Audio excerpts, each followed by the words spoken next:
Well, good evening, ladies and gentlemen, and welcome to the Candidates Forum for the 2024 school board elections to take place next week.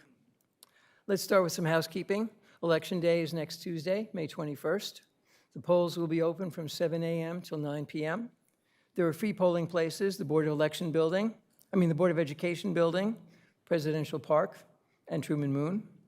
If you're not sure where you're supposed to vote, please call the district clerk at 845-326-1196. You should also know that on the night of the election, the media facility will exclusively host family members to hear the results, and they will not be available before 9:30 p.m. Having said that, I'd like to introduce the candidates, and you are seated left to right as you will appear on the ballot. So Mr. Andrew Moore, Ms. Robin Stark, Ms. Denise Romero, Mr. Mitchell Williams, and Mr. John Perino. We've reviewed the ground rules, but just to keep it all straight for the public, I've prepared 10 questions for you. We do not have a finish time. Hopefully it will be before the sun rises. I've allotted 5 minutes for each of you to answer questions, although I don't anticipate that you will take all of those 5 minutes. If you find yourself hearing a beep, that means you have 15 seconds left to conclude your remarks. If you are unfortunate enough to hear a series of beeps, that means you must stop speaking immediately, mid-sentence, mid-word, one syllable, and I will be strict to enforce those rules. All righty. Question number one, we'll start with Mr. Moore. Congratulations. The votes have been counted, and you are now a member of the Board of Education. You're on a much-deserved vacation, and you find yourself on the breakfast buffet line. In a casual conversation with a fellow guest, you happen to mention that you're a school board member, and your newfound friend responds, "Really? What exactly do you do?" That's the question. That is the question. All right. First, I want to say thank you for hosting this forum tonight. Yes, my name is Andrew Moore. So if I do find myself in a situation like that, it will be pretty much of a unique experience, but I would definitely speak to what it takes to be a school board member, right? I would start with just understanding that it's a dynamic position, although it's one that's not paid, but it comes with great structure and understanding as a member of the community, especially here in Middletown. You take a president because you are putting the students first, so all your decision-making, your ability to, think about things clearly as a team, making the adequate decisions, whether it comes to, policies and procedures, school safety, et cetera, it comes with great responsibility. And it's not one that should be taken lightly or taken as a joke. It's taken as something as seriously because you are committed to the dedication of your position that you have been elected for to hold. And for myself, as someone that's looking to be elected here for the city of Middletown, and understand that, it's really for the children at the end of the day. I have 3 beautiful kids that are thriving in the city. One that's in the honors program, my son is soon most likely to be, and my middle child who's in the arts. It definitely checked off boxes that we've seen as coming up here, from the city and deciding to take on this opportunity to provide our children a better life outside of what we have been used to growing up and coming from tough neighborhoods that we have over the, growing up. My wife being from Newark, I'm being from Brooklyn, and it wasn't easy. So taking this role on as a school board member,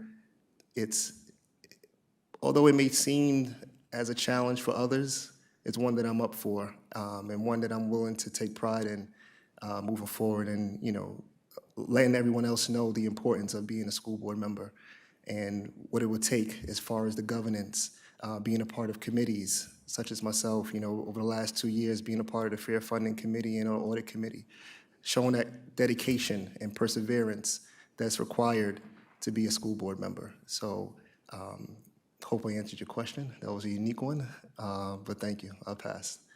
Thank you. Ms. Stark. Same Please. question. You want me to repeat the question? Yes. Okay. Congratulations, the votes are counted, and you're now a member of the Board of Education. You're on a well-deserved vacation, and you're on the breakfast buffet line. You have a casual conversation with your neighbor, and you mention that you're a school board member. And your new friend says, "Really? What do you do?" Well, first of all, I'd like to thank you and thank everyone for allowing me to be here today. And if I was speaking to someone about me being on the school board, what I would tell them first, that it's an honor to serve in my community and to give back and to make sure that I be a viable contributor to the school board, allowing them to promote or assisting in them promoting good ideas, good educational values, safety, and the wherewithal to communicate not only with their peers, but be prepared to communicate with on the city, state, and local level by having the best programs that we can offer the students. So this is what I would tell them, one of the things that I would be interested or that we will be doing. Concluded? You're done? That's Well, enough. thank you very much. The omelet bar is to your left. Ms. Romero. I would say I am a parent. I'm deeply vested and engaged in our community and committed to the well-being of the Middletown youth.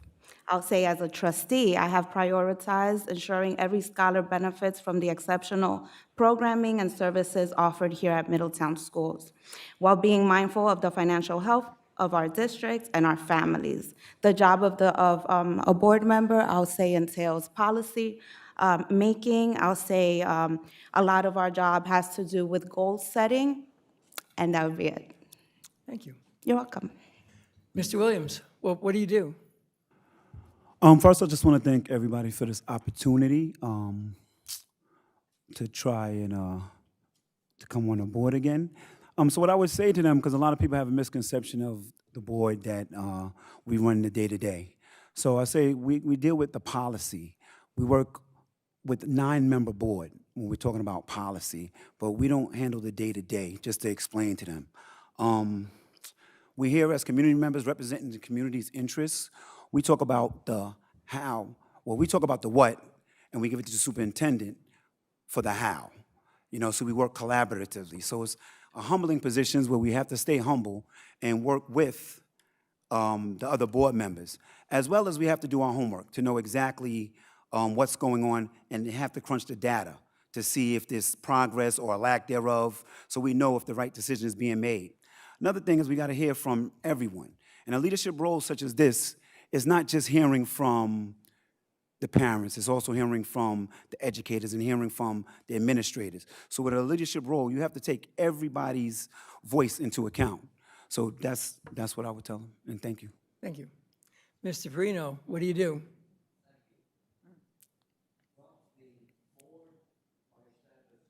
I'm not sure your mic is on, but I'm not well-versed in Aye. these things. Board is a corporate body, and we have two major functions. We have a policy function. We develop policy, and we have a policy committee. The second thing we do, we hire the superintendent.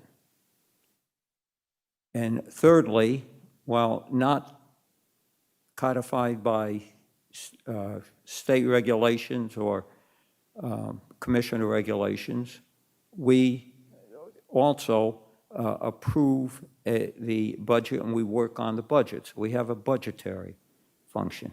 We give our input on the budget. We discuss the budget, and we sometimes say that perhaps we should, to our business person, perhaps we should modify the budget. I think probably I would like to tell the person what we don't do also.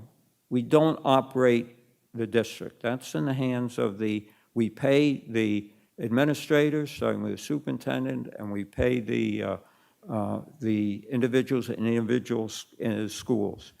We cannot solve problems. So if somebody comes to us and says, look, Johnny is having a problem with a teacher, go do something about it. No, we don't do that. We can direct the person to take certain steps, starting with, have you talked to the teacher? Yes, I have. I'm not getting results. Have you talked to the principal? Yes, I have. I'm not getting results. So then it's about time to speak with the superintendent for instruction, and then perhaps the superintendent. So those are some of the things we do and we don't do.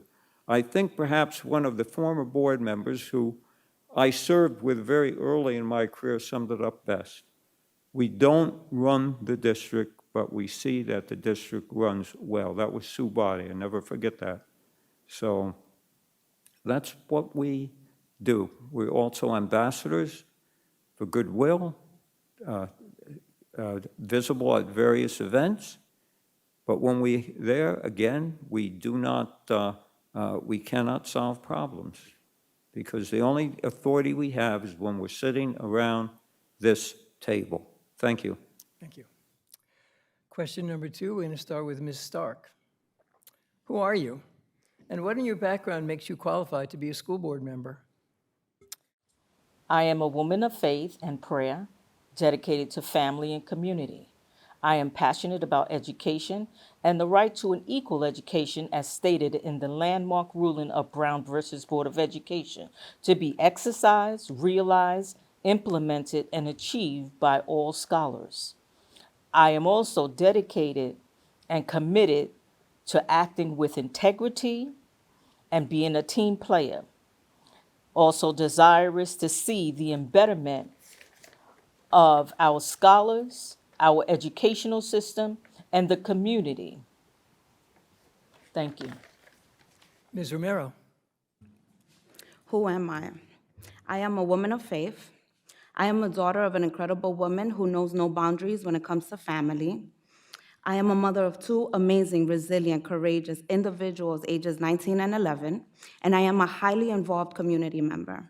I am driven by an unyielding dedication to community impact. I am equipped with a wealth of experience in financial service. I am currently positioned as a driving force for change at a credit union. I skillfully facilitate the development of impactful connections across various sectors beyond my professional accomplishments. My commitment to the community surpasses mere professional obligations.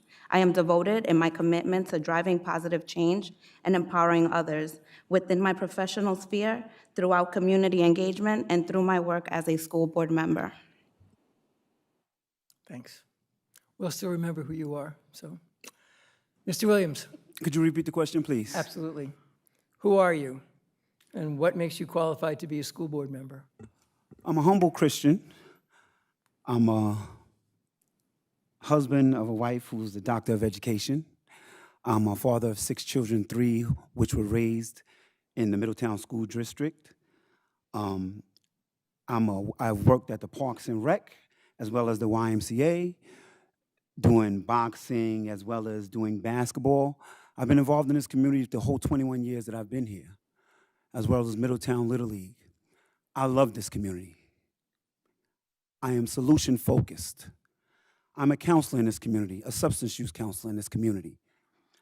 I'm goal-oriented. I look at things like, when I see a problem, I'm like, okay, we got to go to the solution. I set goals and we set objectives to meet those goals. Like, I don't stay stuck. You know, I want to keep working. I'm a very hard worker, very engaged in this community. I have been since I've been here, and I will continue to do that. Since being on this board, we've made so many changes as far as with the graduation rate. Once was what our goal was, one of our goals, 92% in 2023, which we continue to work towards. More kids going to college than ever.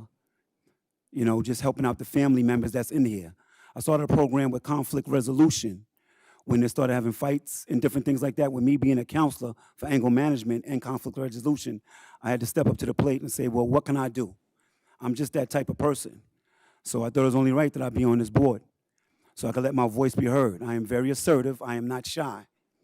I'm always down to sit at the table with somebody so we can have a dialogue about what's going on, so we can come with some type of resolution.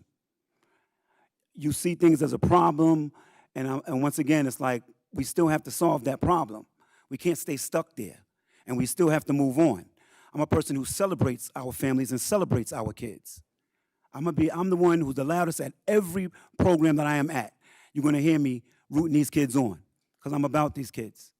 I'm about this community. That's who I am. Thank you. Mr. Perino? Thank you so much. Very engaged in the community, graduated from Middletown High School. Background, 3 advanced degrees, 7 certifications, worked almost 40 years in the field, another 20-plus years on the board, also working in the adult education program as an administrator with BOSE as the evening administrator for almost 10 years, active in the community, a 56 or 57-year member of the Middletown Fire Department, about the same in the American Legion, a member of the Middletown Elks Club, member of my church, St. Joseph's Mount Carmel, and that's about what I am. As Mitch said, very engaged in the community, and I love this community. I was born here, and I know the buildings, and I believe I know the city and the town. So thank you. Thank you. Third question, Ms. Romero, you'll be starting. I never answered the question. Oh, I'm sorry, Mr. Moore. Thank you. Who am I? I'm Andrew Moore. I'm a father, husband, father to 3 amazing children. Kind of like I don't say kind of, I am definitely like a mentor to many of the students and neighbors that I have that surround me. Everyone knows we are the home that likes to have a lot of engagement and fun, but mostly around education and more positive things to come out from the district. I'm big on community. Since I've been here, and we moved up here 2020, early 2020, 2021, around that time period, right after the pandemic, or during the pandemic, actually. And since day one, we got involved. My wife and I, my close friends, and we found that our initiative and drive was to build a force community, right? And have an opportunity where we can nurture and build together collaboratively. Since then, I've been nonstop.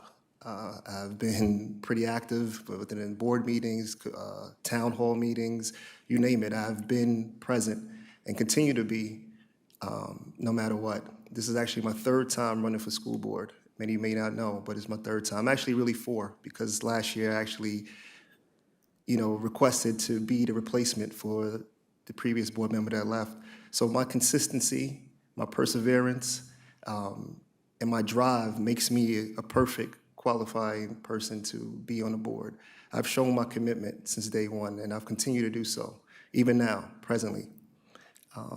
A little bit about my background. I have a master's in business management and leadership, undergrad in computer information systems and business management.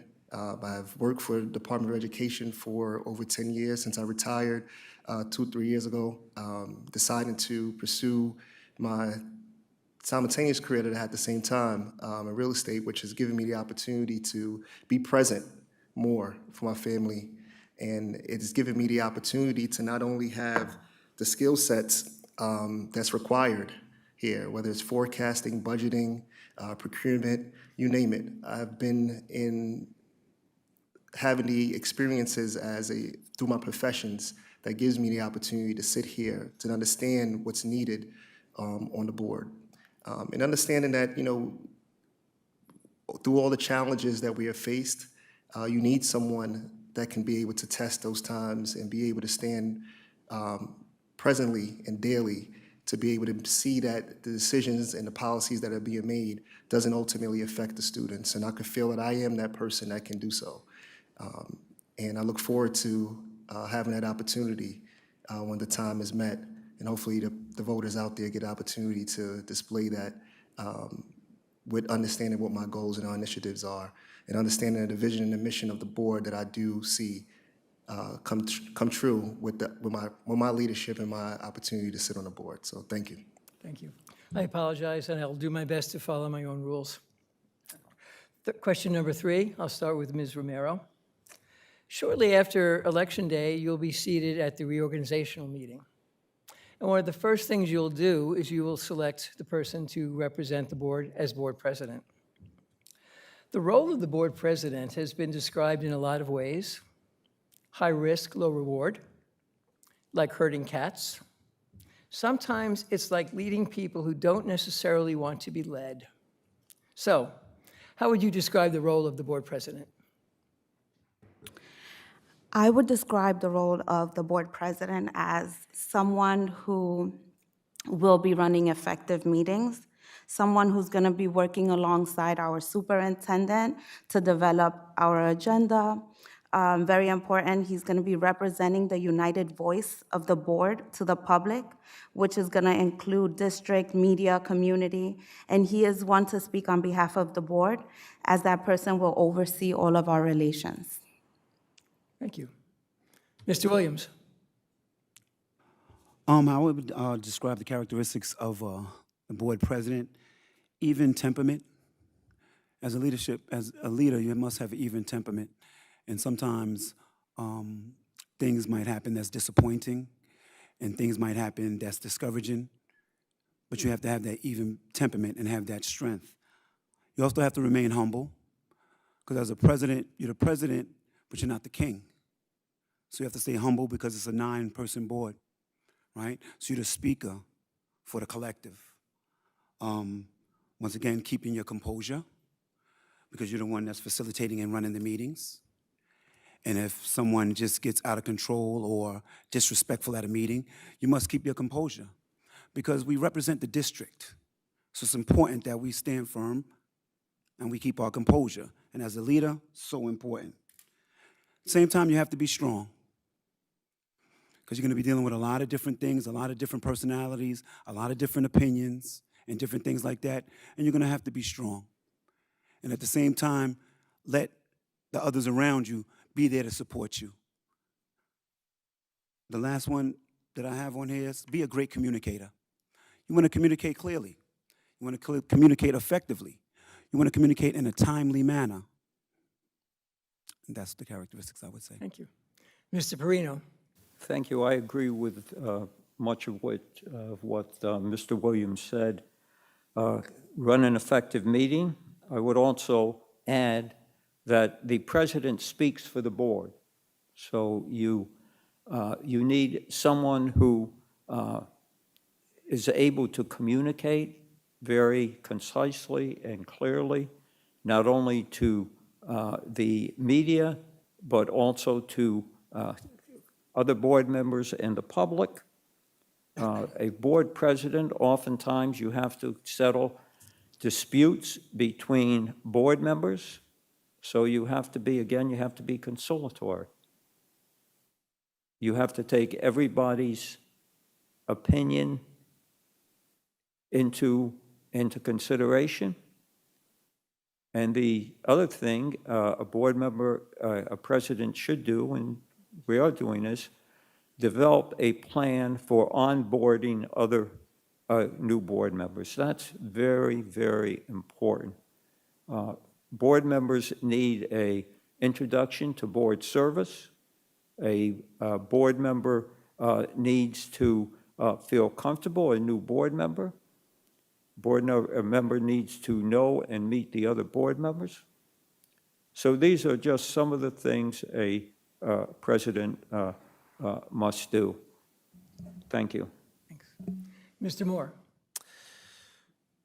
For the board president, is very important that the board president be neutral, have control display a high level of articulation and understanding as the collective, to display that leadership.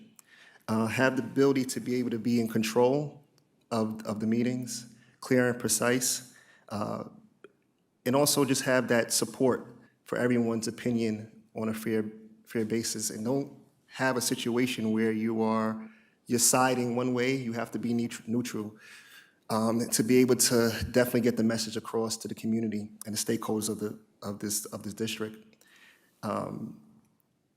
Outside of that, just display a level of accountability as well.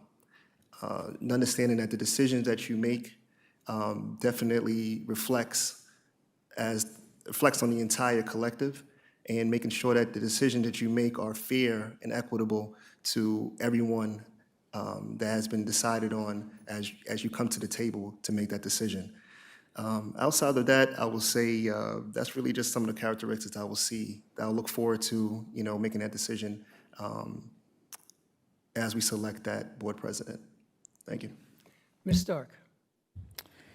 I believe that a board president, not only as he works with the superintendent, but works and speaks on behalf of the board, has character, is humble, is a team player, that they're direct and honest, that they act with integrity, not to undermine the other members, but to be a team player and to work to strategize and have a collective voice and to disseminate the duties that need to be done in a proper and adequate fashion so that everyone will benefit from the president's position and the assignment that the president has towards us and and the superintendent. Thank you. Question number 4. Please describe something you think the district does well. Mr. Williams? One thing I think the district does well is get the community involved. With the coffee and convos, with the monthly town halls, with the listen and learn, with the open door policies from the administrators as well as the superintendent, with the surveys. So it's a collaborative thing. Even with the hiring practices, we have a thing where some of our students are a part of it, stakeholders are a part of it with the hiring practices. So getting the community involved is just excellent. I have not even seen that ever before. So I think we do that wonderfully. We just make sure everybody takes advantage of it because everybody plays a role in what goes on in this district. So I would have to say that. Thank you. Mr. Perino? Thank you, Dr. Johnson. I believe the district does many, many things well. One of the things that come to mind right away is that we offer a variety of programs to all of our students. For example, we're in the high school now. Look at that high school catalog. It appears to be a college catalog. I counted 15 or 20 courses in English, many courses in science. So we have the academy program here. We have the university program here. We've had students walk out of here. Student walked out of here this year with 80 college credits. And it's very common that students walk out of here with 30 credits. And I believe approximately half the students get some college credit. So we do that.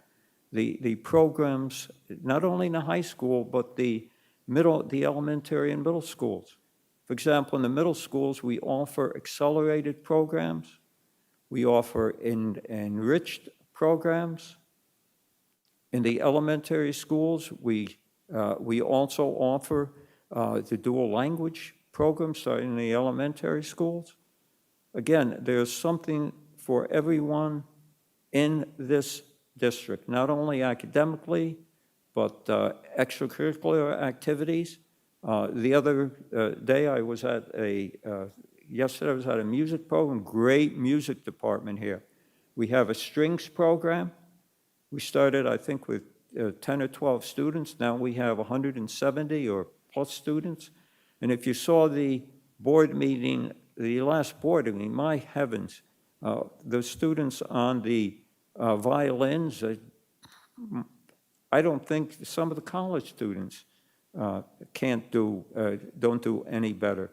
So the programmatically, not only the programs, but the extracurricular activities, we keep the public informed. There's plenty of opportunities for the public in this district to know what's going on. Mitch mentioned the town halls, and that is correct. We have perhaps one of the best websites in the area. If you go on that website, it's really a professional done website. We just redone that. We just have modified that website. So those are only a few of the things that come to mind. There's many, many others, but Thank you. That's it. Thank you. Mr. Moore? Some of the things that I see the district does well with is, it's definitely been an increase in communication, whether it's the school messenger messages, the quick and precise, getting information out to the parents when it comes to either programs or, things that are happening within the school district. Also the class dojo. So it's so much levels of communication that's out there to look to increase parent engagement that I've seen that the district has provided.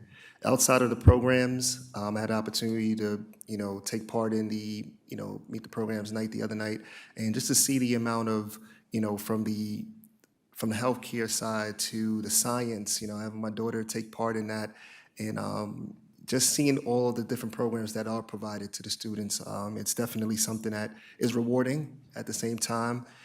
Seeing the after-school programs that are in place, and the advantages that they can be able to take, even with providing transportation after that, which is pretty great as well. The college credits that's offered, and also the town halls. There's town halls for whether it's through the budget, whether it's individually at each school. There is and has been, I've noticed over the last years or so, that it's been an increase in activities to make sure that the community is involved. So overall, I would say, the programs and the communication is some of the what the things that the district does pretty well of the lately that I've seen. So thank you. Thanks. Ms. Stark? Well, as a media communication major, what I notice is that Middletown School District has a good media visual program, and they communicate very well on their signboards and just how they have set up to electronically broadcast what is going on in the community. So we're always aware of that. And also, I notice my granddaughter, she's in music, and they are very, very conscientious of having their students not only practice, but also become very good at it. I know they have all county every year, and you have some of the best students that are competing. The STEM program, that's almost unheard of in some districts. This community offers a lot, and the programs that we have are almost second to none to some of the other programs in Orange County. So this community have the programs. They have the Finance Academy, they have the ROTC. There's so many things to offer here. And with that in mind, anyone that comes to this school district, they have the opportunity to excel and compete on any level, because Middletown School District definitely make it a top priority.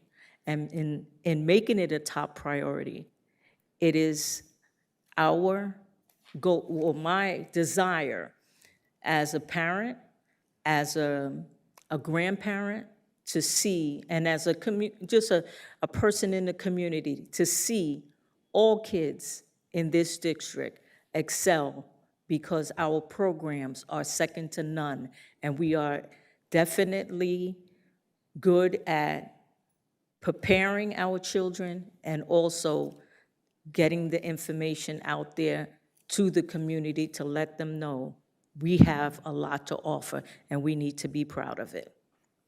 Thank you. Ms. Romero? Because I am very highly community focused, one thing that I feel is very good is that the district continues to hire residents. So at this time, we have 46% of employees that live within our district. We offer tailored student education programs to meet the students where they are on their educational journey. We are highly vested, the district is highly vested in instruction, academics, sports, community involvement, and communication, also offering a variety of programs and the college credits. Thank you. Question number 5. Please describe something you think the district could do better. Mr. Perino. Mic on, please. Mr. Perino, mic on, please. One of the, as I said, we do a lot of, many things very well. One of the items that we're going to have to do, maybe we should put more emphasis on it, we're going to have in the near future, I see a problem with finances. Moody's Investment Service rates the state as second from the top in debt, right behind California. We're going to have to advocate very strongly with our legislators for a fair share of the so-called quote pot. You live and die with foundation aid. I think 68% of the district, we depend on that.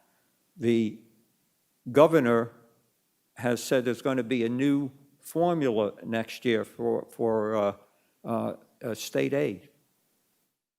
She's also said that she tried this year to get rid of the save harmless provision in the budget. Did not succeed, thankfully. But I would recommend that next year we reinstitute our Fair Funding Committee. We put more pressure on our legislator to be certain that we get a good amount of money next year to help support the program. So that's one thing. There's a couple other things, but we'll stick with that. Thank you. Mr. Moore? So the question is, what can we do better, right? I would say this, understanding the demographics that we currently serve here within the district, and I see that as a vital part when it comes to representation. We have about 84% that's Black and brown in this community, and of that, we need to make sure that our students see themselves in our educators. And one thing would be with this, trying to control our teacher retention and our recruitment initiatives. It's pretty vital right now, and especially with over 7,000 students. And honestly, because I am in real estate and I understand the dynamics of the area and what's projected going forward, we are definitely due for an increase in population, which means that we will have to do more heavily recruiting. This becomes important to forecast, right? And as a board member, you need to forecast and see the future and understand how we can best prepare ourselves for when that next boom happens here in Middletown. Because of how we are situated geographically, it's become a highly desirable spot for many families. So with that I would say we could definitely do better as far as having more recruiting initiatives, whether it's job fairs, career paths, to be able to attract highly skilled, talented educators and administrators here within the district and look to be able to keep them here going forward. Secondly, I would say we definitely need to start rethinking what tracks we may want to put our students on, different degree pathways. I'm a big advocate for having students take an opportunity to get their post-secondary degree simultaneously in high school. The reason for that is we understand that the world is becoming extremely, well, America is, our debt is increasingly rising. And to have a student to be able to go through high school and have college at the same time, and be able to obtain a post-secondary degree is vital, because now it gives them an opportunity to not have that financial burden after graduation, especially in high school, to give them that fair chance to be able to excel. There's tremendous amount of companies out there, such as Google, IBM, you name it, et cetera, are looking to partnership with districts to be able to create those different pathways and degrees that would give them the best opportunity for them to excel further. So that's some of the things I think that could be able to be worked on here in the district. Outside of that will be probably some fiscal responsibility. What I've learned over the last couple of years, being on the Fair Funding Committee and also the Audit Committee, is that a lot of people don't know that the state requires districts to allocate certain funds to capital projects, right? So although we may see that we have a new field or things of that nature, and people may look at that as it's an oversight when it comes to academic programs that you may want to see within the school. So although we are striving in those areas, I would say we should definitely look to find alternative grants, whether it's state and federal, that gives us a better chance to be able to meet those challenges later on. As we know, we are looking to have a small increase in the tax levy, but if you look at inflation right now in America and throughout the entire world, that 1% is it's actually small compared to what it could be if we were able to face a situation where we didn't receive a certain amount of aid. I would definitely, as I'm speaking on that topic, I want everyone to actually do a deep dive into it and review where the areas that we're lacking. As anyone know, state lottery has been a huge component to the school budget, and that has decreased coming for this next school year budget, which has put an impact on our financial budgetary constraints. So I want you guys to really take a real fair look at it and understand that we are in a unique position, such as Mr. Perino said, that we definitely need to start looking for alternative ways and grants to be able to support the district going forward. Thank you. Ms. Stark. Well, what I think that the school district can do better is place more emphasis on math, science, and reading. When you look at our scores, we rank in maybe the second out of 10. We say William A. Carter is rated 2. And we say Twin is rated 5.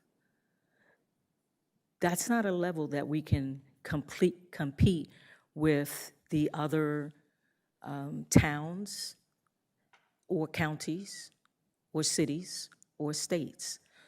So we need to have a greater emphasis on having command of those necessary and those subjects. And in order for us to be a viable contributor and to have the children go forth into higher learning if that's their desire, then we have to place more emphasis in those areas. Because when we look at how ratings and ranking is set up, right now, Middletown, as a whole of a district, we're not able to compete on the level and be college ready. Now, we understand that some children are not going to go to college, but the ones that have the desire to, we need to help them. We need to start doing more preparation for the PSATs and SATs. I have a friend that started her son when he was 8 years old, and people used to laugh at him. They laugh no longer. He is one of the smartest young men that you can find because his parents saw the need to prepare him and to prepare him early. So if we want to decrease the level of poverty in this area, then we have to prepare our children to be a viable contributor, to be a child, a student of learning, of higher learning, to have that desire. So I think that we need to prepare them. I asked my granddaughter, for instance, she's 6 years old, and I asked her, sister, what do you want to be when you grow up? And she says, a doctor. I said, really? Well, what kind of doctor? I'm not sure whether I want to take care of older people or children, but I do know that I want to help. I said, well, what age should children start learning this to prepare? And she looked at me and she said, right now. All I did was ask her a question. I did not prep her, I did not prime her, and those were her answers. I was thinking about 5th or 6th grade. But you know, she's absolutely right. If we start preparing our children early, then we will no longer be a district where people frown on. We will no longer be judged by our zip code because we will be able to compete with no matter who it is, where they come from, and what they look like. It will be because of what they know. And so I believe we have the equipment, we have the skill to prepare our children. And so I am excited. If this is the mission of Middletown School District, I am excited to be a part because I think that it is a great district and that's what I believe we are missing. Thank you. Mr. Mero. I believe this is a great district. What I do believe that we should have, and it's something that is in fact going to come into fruition, is have a student voice on the board. It's very important that we have a student voice on the board because this person will be able to bridge the gap between the board, the community, and the students. Thank you. Mr. Williams. For me, just like I look at, because I look at the school district and I look at the community, I put it as one Middletown. I'm one who says one Middletown, I'm one who says it takes a village. So one of the things that we can improve in is trying to get the community more involved in the vision of the school district so we know we're one Middletown. There are people in the community with certain skill sets that they can bring to the table. Like we have intramurals set up for they could come, so if somebody does know, because I'll think about financial literacy. Let's go with financial literacy. This school district is economically disadvantaged, right? We have black and brown. So what we want to do is we want financial literacy to be, it's important, right? But that just doesn't have to be just the school district. But the school district working in collaboration with the community and some community members who are financially literate, working together, that's how we win. So if we could just reach out more to the community, to try to get the community involved and to understand that we are one Middletown. It's one Middletown. If we lose, we all lose. We're all together. If you know something about financial literacy, you should be stepping up to the table and say, okay, how can I get involved? Everybody has a skill set. Everybody has a role to play in the betterment of our kids, because this is our community. The goal is not for the kids just to finish high school. The goal is for the kids to be successful in life. An objective is to complete high school. So once these kids leave the school, they're still in our community. And that's why I say these are our kids. So it's for all of us to step up and do what's right so they can be successful, because that's going to make all of us successful. Thank you. Thank you. You're halfway through. Keep persevering. Question number 6, we'll start back with Mr. Moore. As a school board member, you may be asked to make several critical decisions. Things you can do aren't always things you should do. True or false? Explain.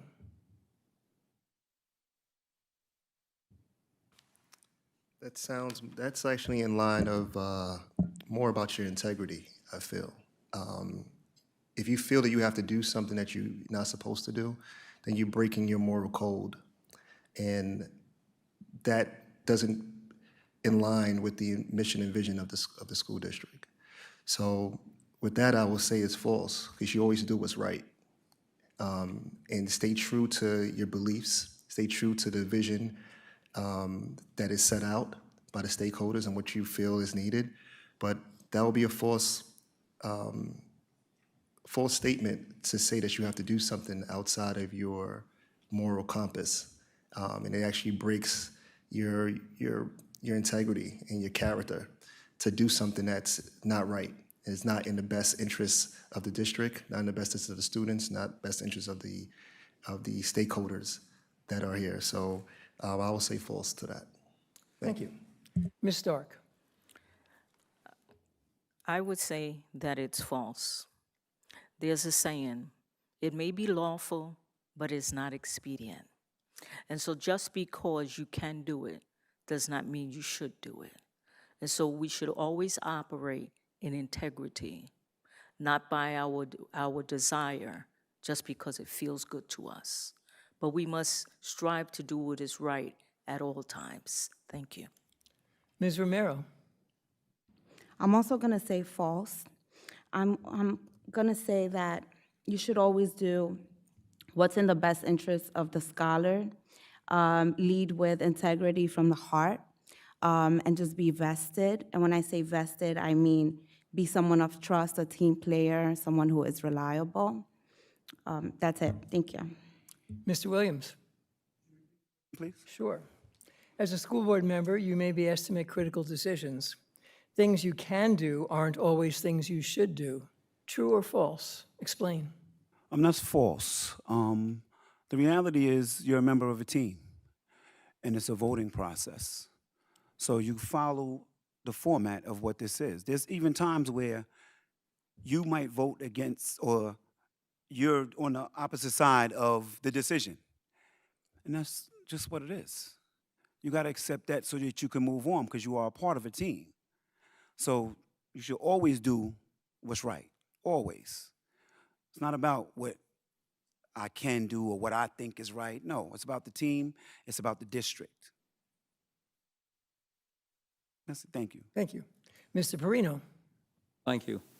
Well, you should always be on time for meetings. It's pretty basic. You shouldn't miss meetings unless absolutely necessary. Very important, you should keep executive material confidential, because individuals have been removed from the board because they have violated the confidentiality rule. When you come to a board meeting, you should be prepared. You should not gravitate to negativism. You can vote your conscience and then move on. You need to be a team player. You may debate the issue with a fellow board member, but in the end, you should always try, not always possible, but try to come to a consensus. I want to go back to what another board member said, Horace Belton, a neighbor and friend, and I believe Horace Belton was the first president in Middletown of the AACP. He always said, you can disagree, but don't be disagreeable. That's very important. I've seen it both ways on the board, and believe me, it's a lot easier to be a team player, even though you might not always vote with the team, than to be completely negative all the time just for the sake of being negative. So that's it. Thank you. Question number 7, we'll start with Ms. Stark. Schools throughout the country have been increasingly plagued with episodes of violence, sometimes resulting in fatalities. How secure is secure enough? Sometimes secure is not secure enough. However, I think it's important that we try to have put every measure in place to provide and to protect the students, the staff, all faculty members, so that everyone will be in a safe environment. So that may mean that there may be extra security measures, there may be baggage checks, there may be things that cannot come into school. So we have to provide a safe environment where people are not scared. So again, we may have to put extra measures in place. Will we want to? Perhaps not. Will we need to? Perhaps so. We've seen it in so many districts where the warning signs were on the wall, but we ignored them, or they have been ignored. So as the motto goes, if you see something, say something. Does that mean that you're a snitch? No, that means that you're a team player and you're community and safety minded. So it is important that we do everything in our power to protect everyone that's under the roof of our community. Because if one hurts, we all hurt. If one get hurt, we all get hurt. We're all affected by it. So we do need to put safety precautions in place. I may speak at a later time about some other issues or remedies that I have, because I am thinking about that. That is why one of my platforms is safety and accountability. And we all need to be safe and accountable. And I think that it starts at home, that parents need to make sure they know what is in their children's backpack. They need to know that if their children is staying in the room all the time and closing and shutting out from people, that's a warning sign that something is going on and that we need to, or they need to investigate it. You may be afraid or it may be sensitive to say, my child is exhibiting behavior that they shouldn't, or that is not safe for us at home, or safe for the public at large. Say it, because it does save lives. Staying quiet, it takes away lives. And we are seeing that every day in our society. So I don't think for 1 minute that it is wrong, unsafe, or not warrant of having extra precautions. So yes, it is important, and we need to do something about it. Before things go on, we don't want to be known for it. Thank Thank you. Ms. Romero? Certain situations are unexpected. I trust that we have professional individuals and experts that are knowledgeable of safety and soundness. And I trust that the district is doing what needs to be done and will continue to do so. Thank you. Mr. Williams? For me, what comes to mind is intervention and prevention. We do our best we prepare to do our best to prevent, but we're also prepared to intervene. How safe is safe? All we could do is our best, and I know in our district we definitely do. I joined the Health and Safety Committee just because, once again, I see what's going on, so I always want to be involved. I remember at the high school they started the IDs, digital, so we know who's actually going into the schools, increase the security, so we could prevent the bag checks, as well as social workers, so we can see if something is going on with one of our youth, and maybe, once again, prevent something from happening, so we're paying attention. I do conflict resolution, so things don't escalate. If it starts with a verbal situation, we try to intervene to keep things from escalating. Cameras. Also, data. You crunch data to see where are these things happening most. What grade are these altercations happening most? All right, so now we found the grade. So now, what's going on with the kids who these things are happening to? So we gotta take a look at it, and we gotta be preventive, but we also gotta prepare to intervene. And once again, I think the school district is doing an excellent job at that. Thank you. Mr. Perino? Thank you. On my little pamphlet that I have on Facebook, the first thing I said, you need to have a safe and secure environment where students can learn and teachers can teach. If you don't have safety and security in a building, believe me, you have nothing. You can't go on. So, a few years ago, there was a march downtown, Stop the Violence Now. And I said everything, I happened to be president then. I said everything is on the table. And I introduced the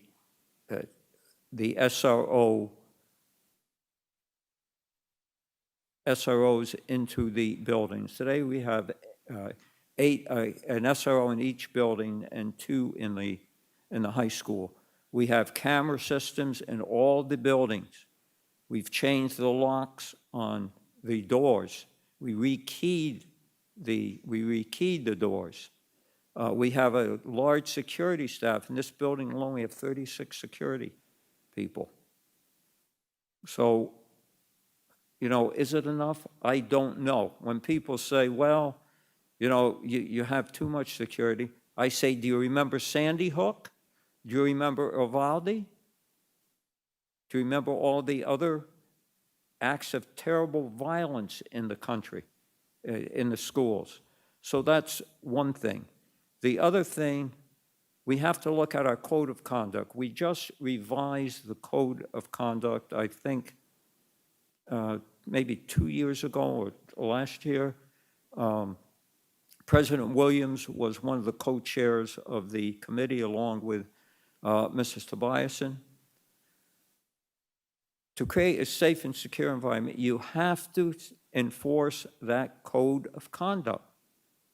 Everybody has to be informed about that code of conduct.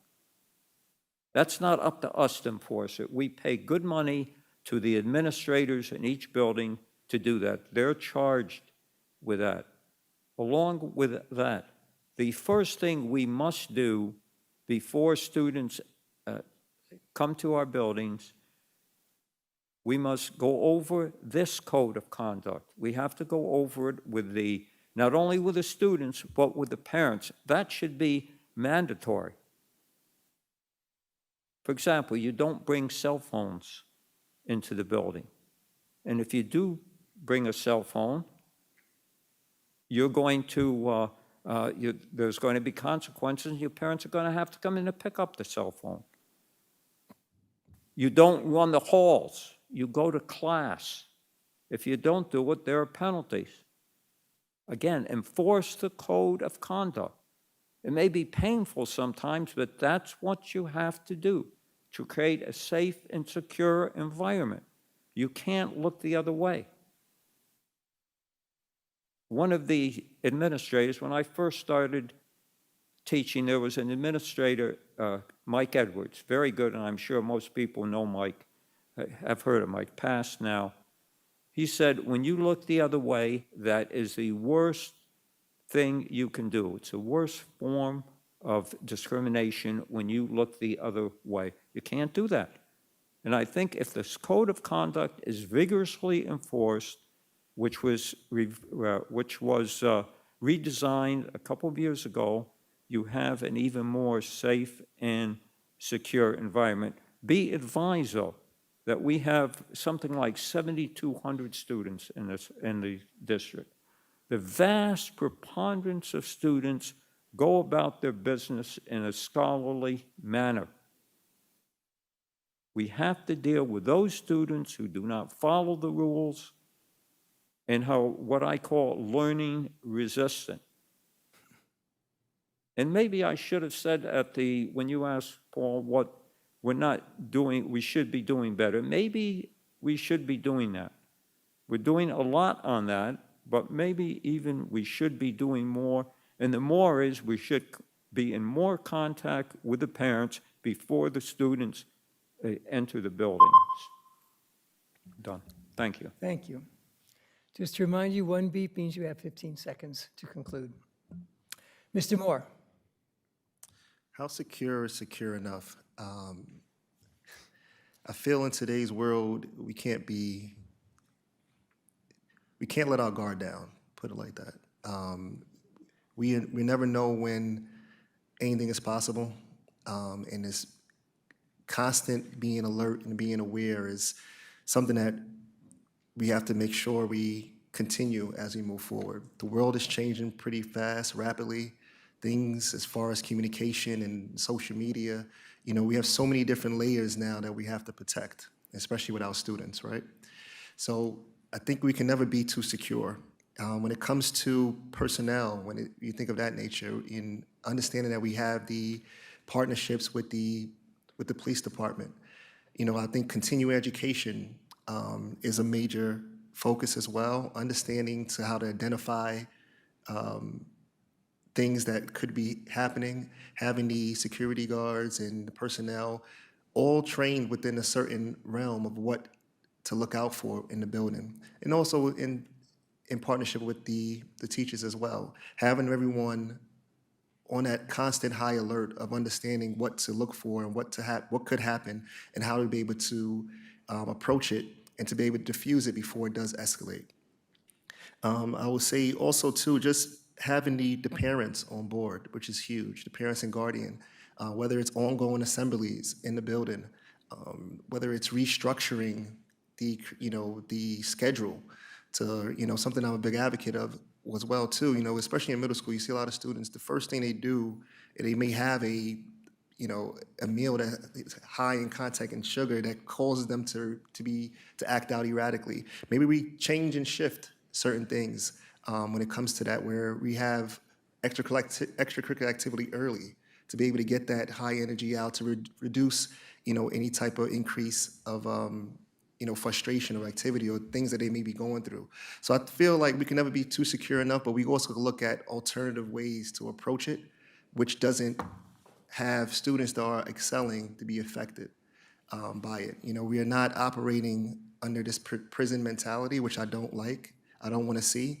I don't want to see students feeling as if they have to go through a vigorous, TSA type screening every day. But unfortunately, it is needed. But I don't want that to be their focal point when they come to the building.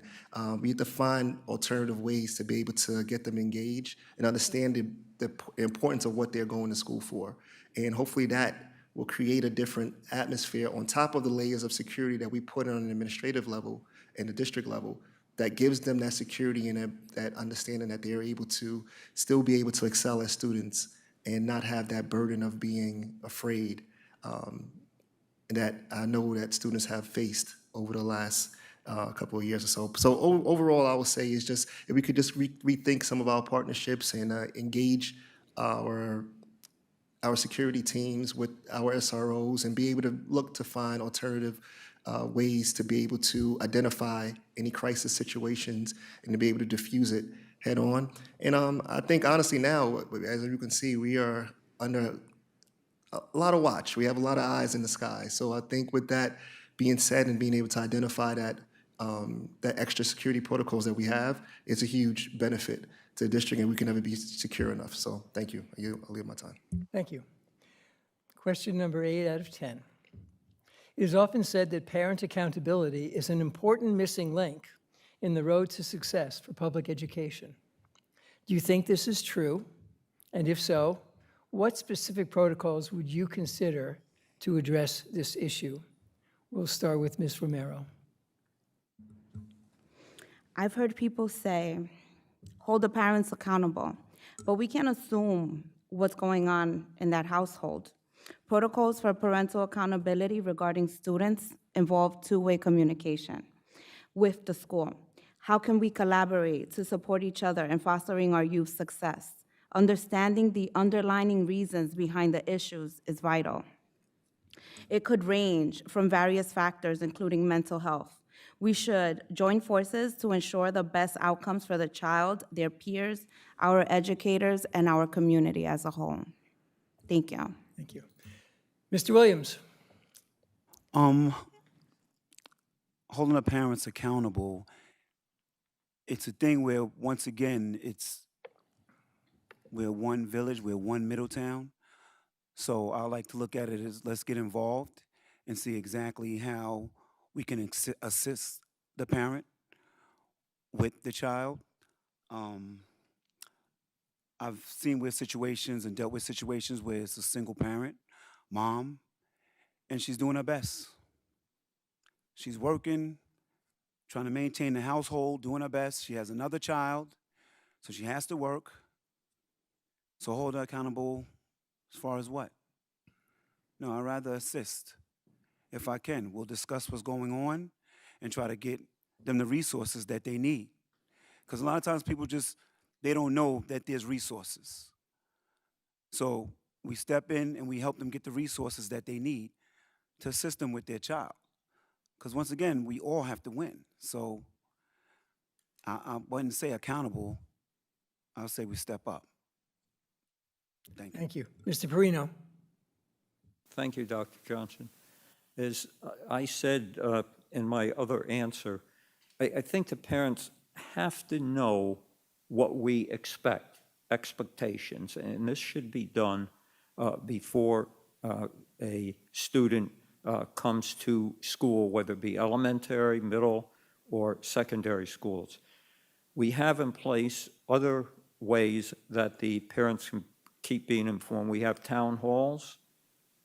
We have family nights, which are very, very good with specific topics in each family night. We have listen and learn. We've had listen and learn where a parent can come and meet with the superintendent and a couple of the board members and just be very honest and open. We should also inform the parents, look, if your child is having a problem, here's where to go, whether it's the guidance or whether it's a social worker or a psychologist, whatever. We have all these services. We have also, besides psychologists, we have individuals who go to the homes and ask, why is a person not, why aren't you coming to school? Why is your child not coming to school? Then they discuss this they discuss the situation with the parents. So these are just a few of the ways that we can hold the parents accountable. You can't always hold the parents accountable by using the big hammer. You have to help them. Parents need help. As I always said, as I've said before, some parents want to be helpful, but they don't know where to go. They feel helpless sometimes. And as Mr. Williams mentioned, that sometimes it's a single parent becomes overwhelmed. We have to sort of ameliorate this feeling. We have to act as a, quote, a big brother or a big sister to that parent. And we do this, and I think we should continue to do this and maybe enhance the way we're doing it. So that's my answer to that question. Thank you. Mr. Moore? When it comes to accountability, it varies in many different facets, especially when it comes to parents, because everyone's in unique situations. And I think for us, if we want to hold the parents accountable, then it requires us to take a step back and assess the entire community as a whole, and look at where we can have specialized workshops that cater to, such as single-parent households or our second language, those who are, speak a second language that may not feel supported by the district, and break it down in a way that we'll be able to show them with the support services that we can gain their respect, and then also have them accountable with the outpour of what we're giving out as far as support services and guidance. reintroduce the mentorship program. Me as being a father, and I'm pretty sure there's tremendous other fathers out there that could step up to the plate, that could help, support different initiatives and drives to develop more of a trust and accountability from those fellow parents. And then also too, look at the struggles when it comes to childcare, whether we can, have a situation where we could host or have, childcare opportunities that could give that burden off of that parent, to have them to be more engaged as a parent. Outside of that, I would say it's a tough process, but it has to be one that has to be met with someone that's willing to put and invest the time to be able to encourage and increase that parent engagement. And it takes a strong and willing person to do so. And I'm hoping that, collectively as a board and as the community, that we can raise that level of awareness to be able to meet that level of accountability that we wish to have from the parents, and we will definitely see a result in return. So thank you. Ms. Stark? Well, for me, accountability and expectations run hand in hand, because parents have to be accountable. The school is accountable to the parent. They educate the children. So the accountability the parent has to have is that they help them with their homework. If they can't help them, then they need to get a tutor. There are services that are provided. So all of the services, perhaps they don't know, so they may have to be informed on if they're having mental health challenges, if they can go to the guidance counselor. They have the various programs in the school. And if the school is not equipped to do it, then they can let them know what services are in the community.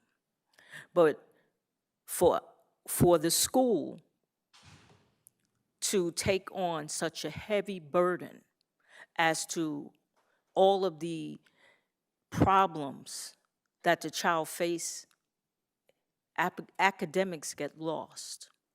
So I'm not saying, and I'm not being blinded by the fact that these things are needed.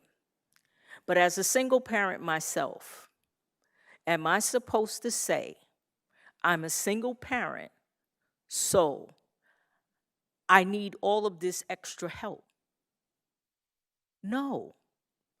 We are all workers and helpers. Yes, it does take a village.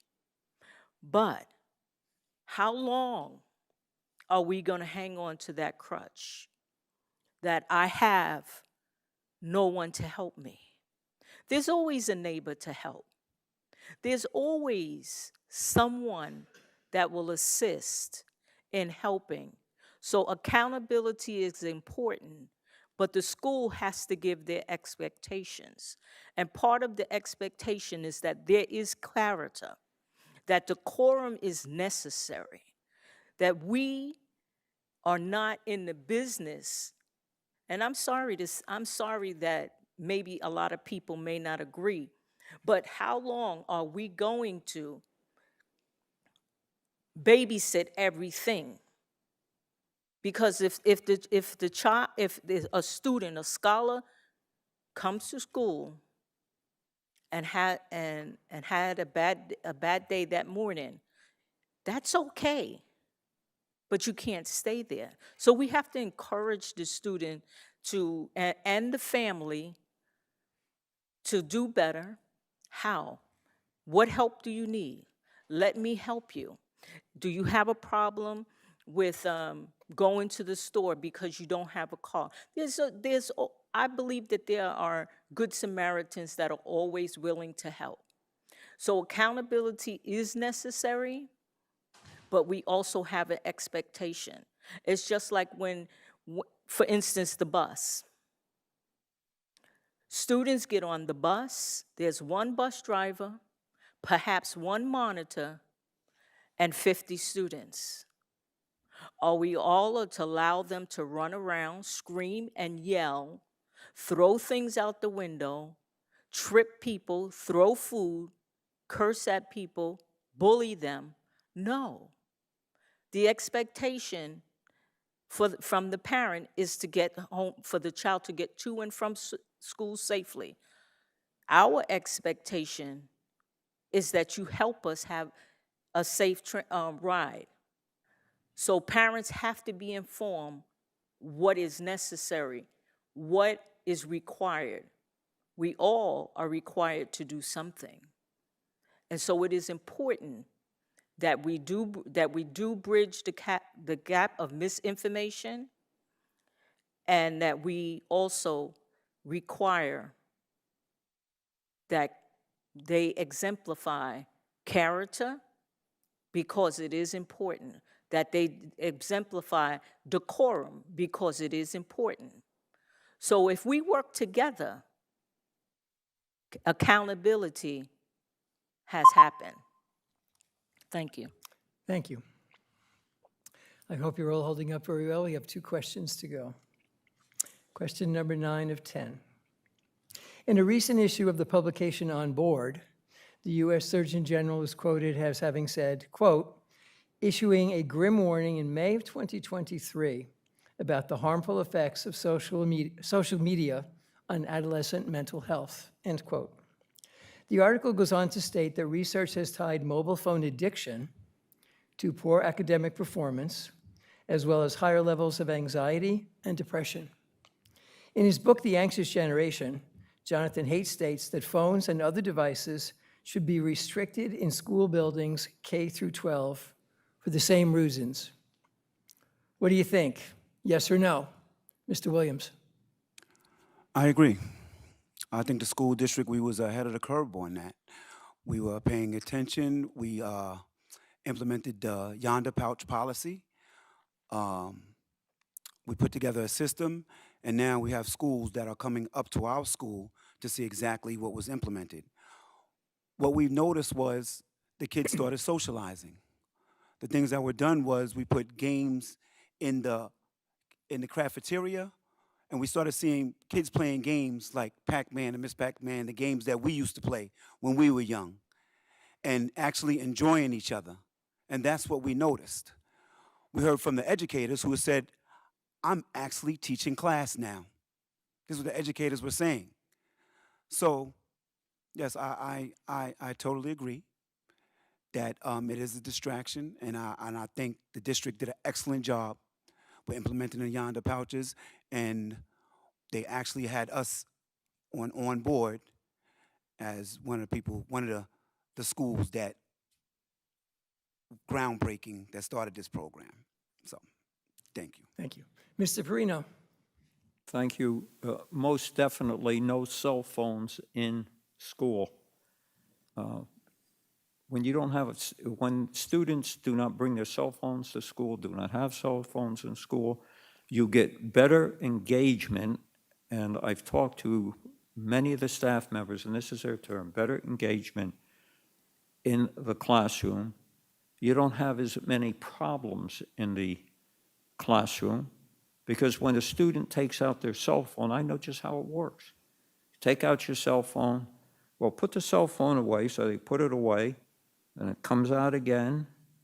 Oh, no, you got to put it away, I'm going to take it away. You try to take the cell phone away, and then there's a big confrontation. So no cell phones.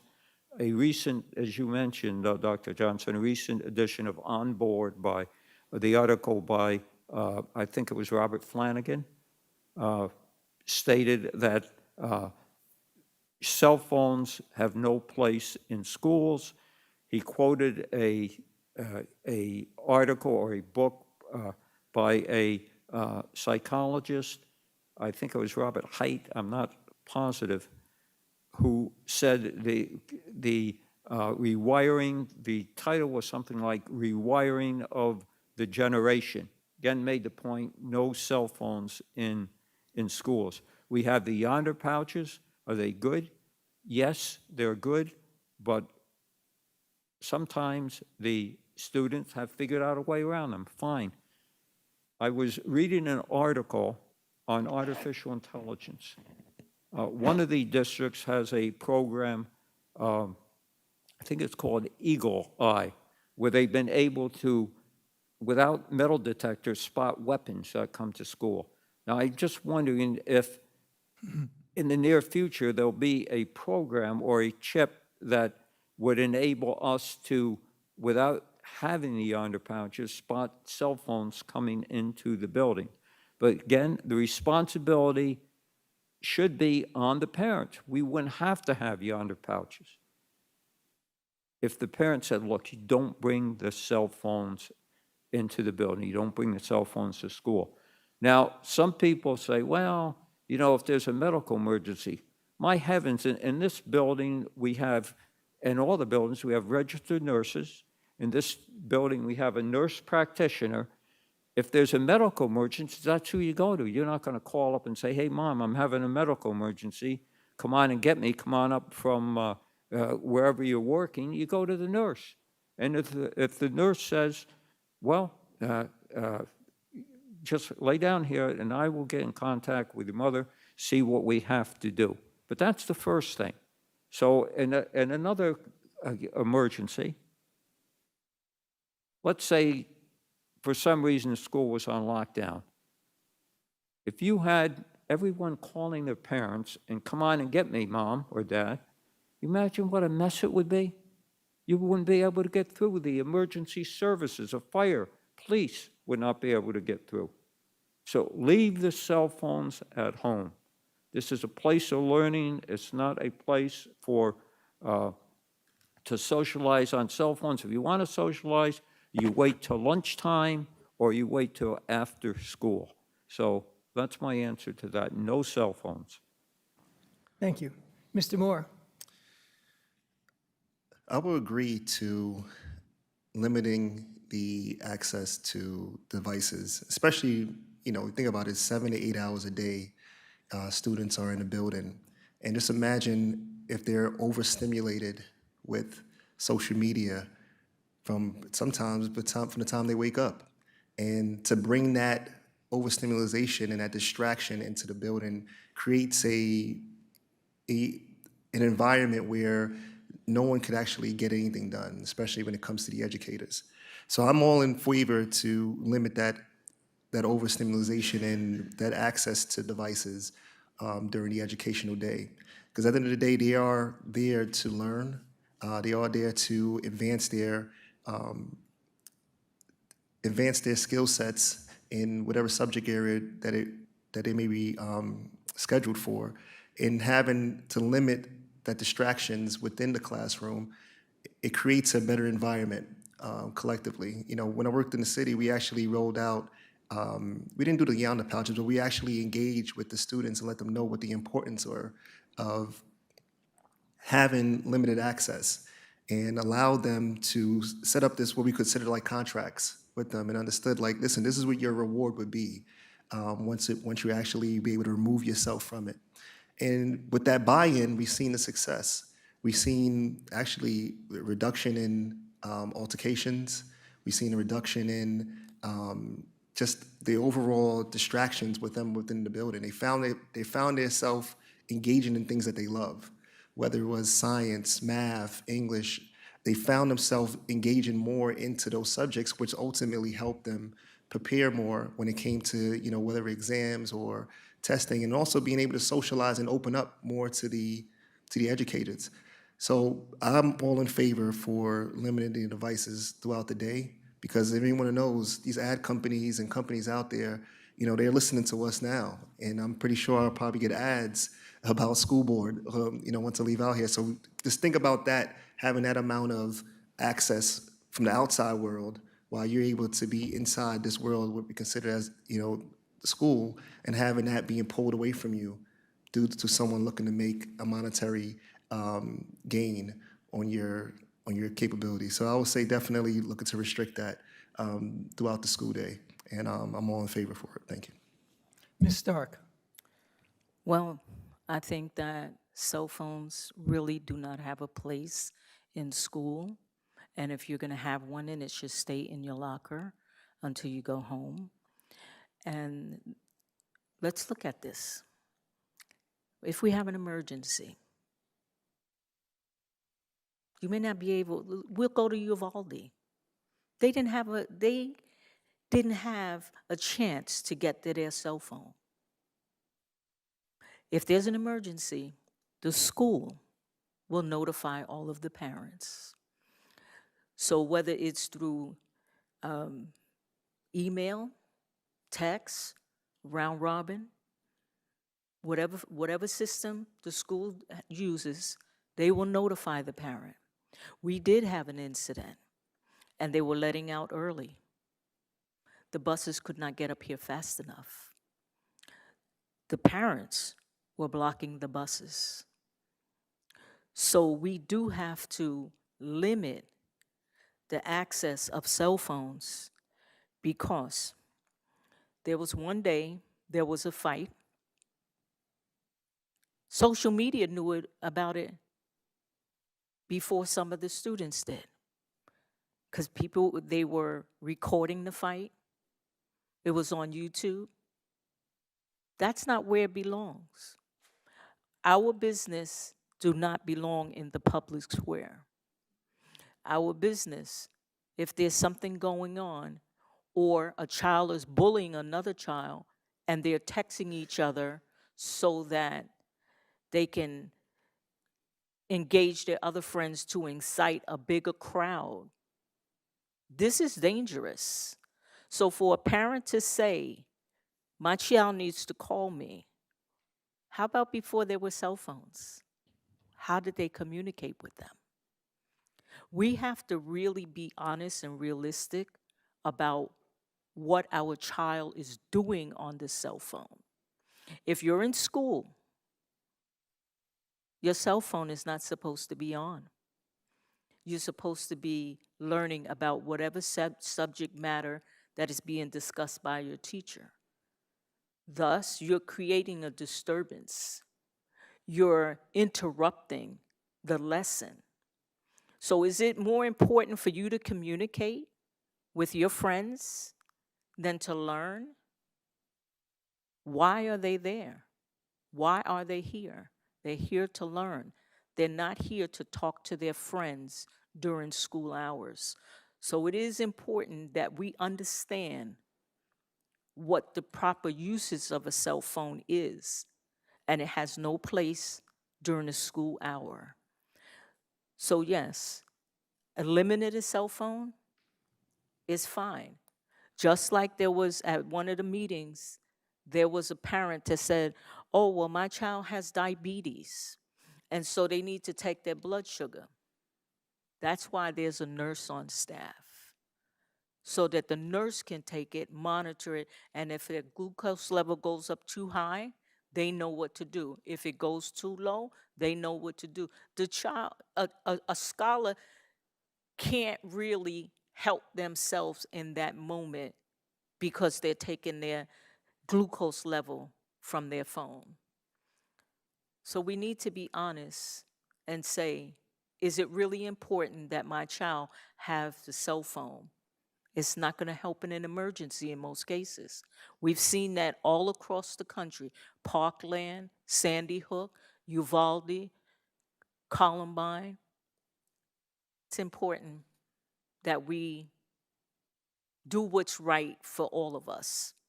And what's right is that the cell phone stays in the locker if it's going to come to school. Thank you.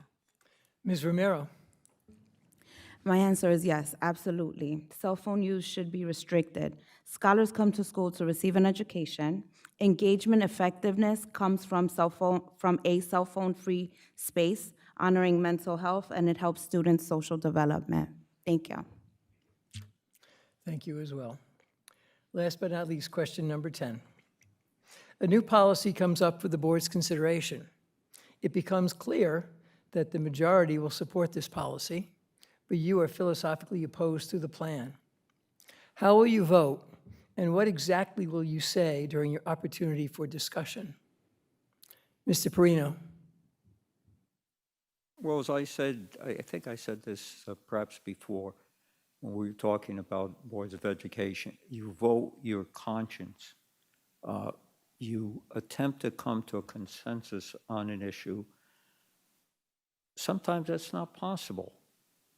And if there was a policy, let's say for the sake of argument, there was a policy on absenteeism, which is a big thing in the district, and we're coping with absenteeism. We're trying to get to 95% attendance in the schools, which the state wants and the federal government wants, actually.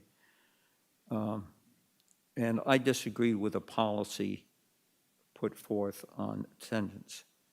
I would state why I'm disagreeing with this and why, after discussion, if I don't have my mind changed, I don't change my mind, why I'm voting against this policy. And again, you know, it is what it is. You vote your conscience. So that's it. That's what I would do. Thank you. Mr. Moore? So if there's a situation where the board has come up with a policy and it requires a situation where you have to vote on, for me, it would definitely be a situation where you assess the entire policy as a whole. Collectively, you reach out to find out what's the source of the direction of the policy. You also, do your own research collectively, and share your ideas with your fellow board members, and allowing your point of view and your opinion on that particular policy and where you stand on it. And if collectively, if it doesn't align with the others, it doesn't mean that you have to sway to go with what the consensus is as a whole, but stay true to who you are and what your core values are when it pertains to that particular policy or a governance that needs to be voted on.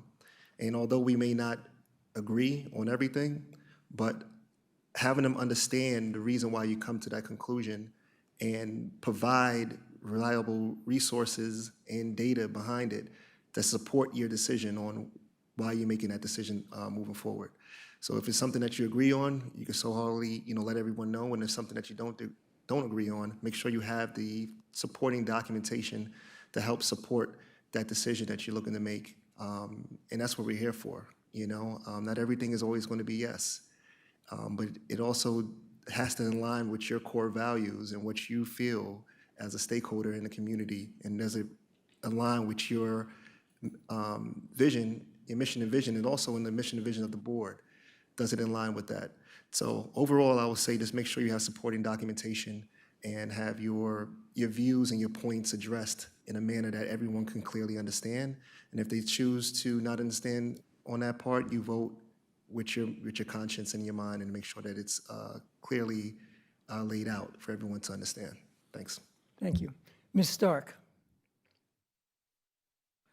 Well, we have a right to agree to disagree. So if there's a vote and you don't agree with it, be honest. Tell them why you don't agree with it.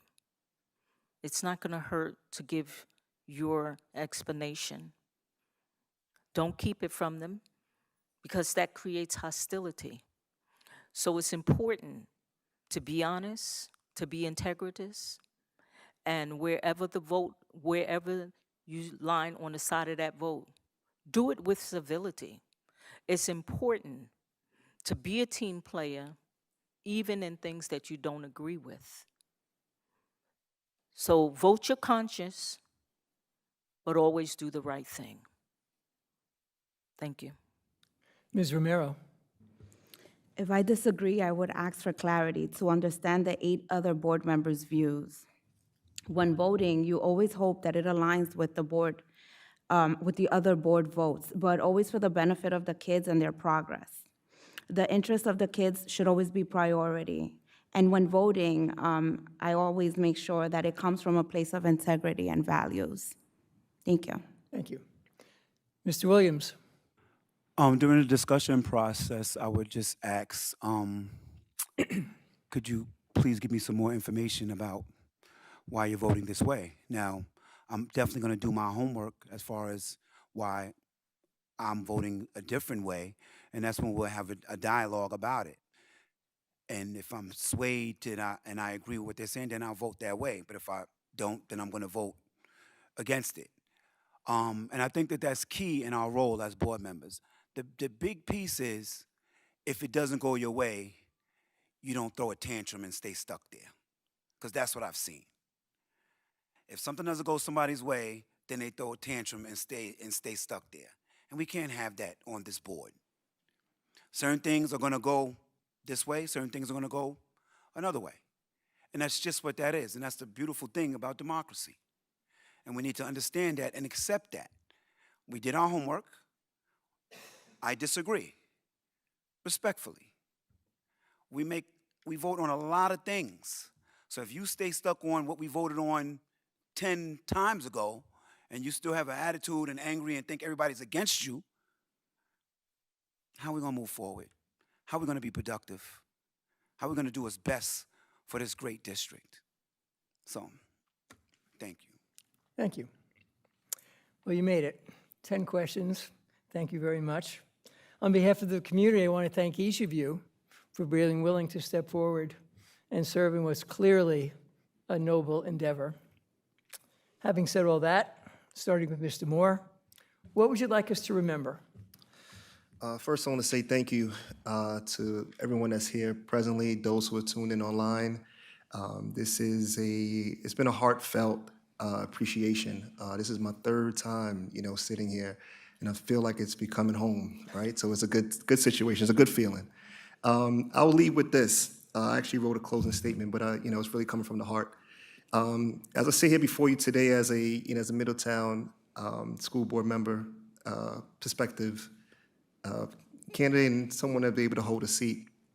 Throughout this evening, I've been able to convey my passion for education, my dedication to this community, my commitment to ensuring that every student gets the opportunity to succeed. I firmly believe that together we can forge a brighter future for our children and in this community. And if elected, I come with a true commitment of bringing my experience, my expertise, and my unwavering dedication to this table. Since I've been here, I've been able to listen, been able to learn, and understand the aspirations of all the stakeholders here within the community. Been an advocate for many different policies, fostering, different equity and excellence here. And I feel like I've been, tirelessly at this for a long time. And it's safe to say that, having this opportunity to be a newly elected board member, it gives me an opportunity to ensure that all our schools are provided a safe and nurturing and inclusive environment for every student. And, I'm deeply invested for all our schools' success. And recognizing that, the key is really education at the end of the day. And unlocking those opportunities to empower all the future generations here within the city. And, giving them access to the tools that I might have, my network, my wife's network, everyone collectively around, I think it will be a huge benefit to everyone that's here within this district. I leave with some words. I love leaving with quotes. In the words of Nelson Mandela, that education is the most powerful weapon which we can use to change the world. And I think that's something that we have to always constantly be conscious of. Education is a tool, and it's a tool that, if it's used correctly, we can shape and reshape, civilizations, organizations, cultures, communities as a whole. And with the right leadership, we have that additional support to make sure that those initiatives and drives come to fruition. So on that note, I know many of you guys could have been at home watching the NBA playoffs, or, I'm looking forward to Friday. So I just want to say, with the continued support, I look forward to being your next elected school board member. I have shown my dedication, my commitment, my perseverance since planting my roots here, my wife and I, and the kids. And I look forward to continue that going forward. So with your honor, I look forward to having your vote next week, and I appreciate your time and your energy for being here. Thank you. Thank you. Ms. Stark. I want to just thank you for the opportunity to come here and to speak on my feelings about the Middletown School District and what it would mean for me to get on the board and serve. I promise that if I'm elected to the school board, that I would act honorably, integrally, as a team player, to be one of the players that desire the best for everyone, for the community, for our students, for the parents, for the staff, and that elect we elect the best members, that we hire the best teachers, that we have the best superintendent, like Ms. Creedon, and that we just do our best to make this school shine. We have a lot of great programs, we have a lot of great scholars, and we have a lot of great teachers. And so I would like for that to continue. I would like to see the school go forth, and that the students, that they gain knowledge. One of my platforms is ask, achievement, skill set, and knowledge. Along with that, if we have safety, accountability, and we have an expectation for our students, and we instill character, academics, and mastery of skills, we can go a long way. And I think, as being one of the school board members, actually being early on, before, when my children were little, I was one of the substitute teachers here. And so I do believe in this community. I love this community. I've been living here, and at this time I have no desire to leave this community. So it is important that I invest in this community, and that is my desire. Thank you for your time, and I appreciate it. Thank you. Ms. Romero? Thank you for this opportunity. Thank you for everyone here, and thank you for everyone watching. Thank you to everyone watching. I am running to continue to positively partake in the ongoing culture of humanity, academics, growth, engagement, and responsiveness. I would like to continue to work on bridging the gap, creating a network across the community to deepen social connection, strengthen relationships, build trust, and organize efforts to team together to impact our school and our community positively. Thank you. Mr. Williams? Yes, I'd just like to say thank you to everyone for the opportunity. I am goal-oriented, hardworking. I have numerous relationships in our community. I'm heavily invested in our community. I've been a part of this board that has made numerous positive changes for our youth as well as our families. I totally support our youth as well as our district employees. I am Team Middletown. Thank you. Mr. Perino? You know, I love this community and I love this district. I was born here. I've served the community from going into burning buildings to delivering food during the COVID and everything in between. You know, if there was one word, I want to illustrate that with maybe a little story if I have time. David Halberstam, great nonfiction writer, 20th century. He wrote the book, which I'm trying to get through, not having too much success, The Best and the Brightest. And he tells a story of Vice President Lyndon Johnson being introduced to President Kennedy's cabinet. And he was waxing poetic to Sam Rayburn, who served in Congress for about 30 years, saying how intelligent and brilliant people were on the cabinet, McNamara, Rusk, Robert Kennedy, and so on. So Sam Rayburn turned to him and said, you know, Lyndon, they might be right, and you might be right concerning their intelligence, but I wish one of them had run for sheriff. Now, what he meant with, I wish one of them had experience. So if there's one thing, I do have experience and I do have wisdom. And that wisdom has been obtained through sometimes bitter experience, as you know, Dr. Johnson. So that's it. That's it. Well, well, well. The evening comes to a close. It's been my pleasure to serve as your moderator. I will make the observation, I think you've each represented yourselves very well. But as I want to say, I'm just a guy. Thank you and good night.